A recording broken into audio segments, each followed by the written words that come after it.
আজকে রাত্রে 10টার দিকে দাদা আমাকে কল দিয়েছিলেন করের পাড়া থেকে। এটা হচ্ছে সৎসঙ্গ গল্লি। তো কল পাওয়ার পর ওনার বাসায় আমি তাড়াতাড়ি চলে আসি। আসার পর দরজার সামনে যে কেসি গেট থাকে, কেসি গেটের চিপার মধ্যে ওই সাপটা ছিল। এটা হচ্ছে কমন উল স্নেক, গড়গিন্নি বাংলায় এর নামকরণ করা হয়।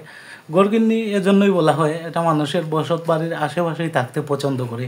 যদি বসত বাড়ির আশেপাশে ওই রকম পরিবেশ থাকে, সে ওই রকম পরিবেশে বসবাস করে। আর ওরা হচ্ছে গিয়ে আপনার ওই যে পোকামাকড়, এরপর টিকটিকি, এগুলা খেতে খুব পছন্দ করে। সেই সুবাদেই ওরা ঘরবাড়ির আশেপাশে বেশিরভাগ সময় দেখা যায়।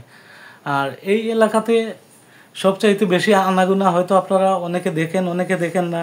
প্রত্যেকের ঘরেই কম বেশি এই সাপটা ঢুকে। এর মূল কারণ হচ্ছে আমরা পরিষ্কার পরিচ্ছন্ন রাখি না। ঘর, বাসা বা আশপাশ বিভিন্ন যে আছে ওইগুলাতে আমরা স্তূপ রেখে দিই, আবর্জনা, পাতার স্তূপ, ওইগুলা। তো বসত বাড়ির আশপাশ পরিষ্কার না থাকলে সাপরা ওইখানে মানে পোকামাকড়ের জন্য ওইখানে আসে খাওয়ার জন্য। এরপর তার একটা পরিবেশ পেয়ে যায়, ওইখানে বসত করে। তো আপনারা সবার কাছে একটাই অনুরোধ, আপনারা যাদের বাসা বাড়ি আছে, বাসা বাড়িটা পরিষ্কার রাখবেন।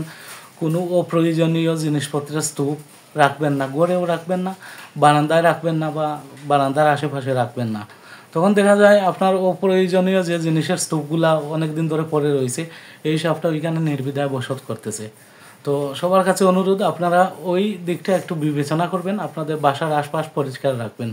আর এটা নির্বিষ কমন উল স্নেক, ইংরেজি নাম হচ্ছে কমন উল স্নেক। মাথাটা হচ্ছে শিয়ালের মতো, সেজন্য এর নাম কমন উল স্নেক। বাংলাতে এটাকে গড়গিন্নি বলা হয়। এমনিতে আপনারা দেখলে সাপটা বিষধর মনে করে মেরে ফেলেন, আসলে এটা বিষধর না, এটা নির্বিষ সাপ। এরা টিকটিকি এবং কিছু পোকামাকড় খেয়ে আমাদের মানে বসত বাড়ির যে পরিবেশটা আছে, ইকোসিস্টেম, ওইটাকে মানে নিয়ন্ত্রণ রাখে এই সাপটা। এটা খুবই উপকারী। সব শেষে আমি একটি কথাই বলতে চাই, সৃষ্টিকর্তার কোনো সৃষ্টি অপ্রয়োজনীয় নয়। সাপ হোক, ব্যাঙ হোক, পাখি হোক, একটা আরেকটার জন্য প্রয়োজনেই এটাকে সৃষ্টি করা হয়েছে।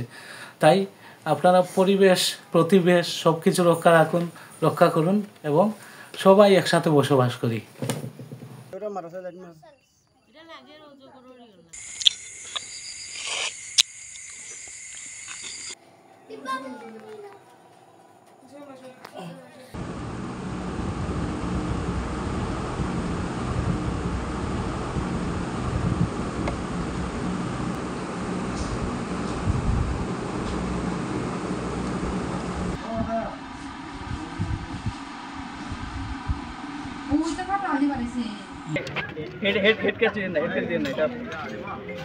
Good. Bravo.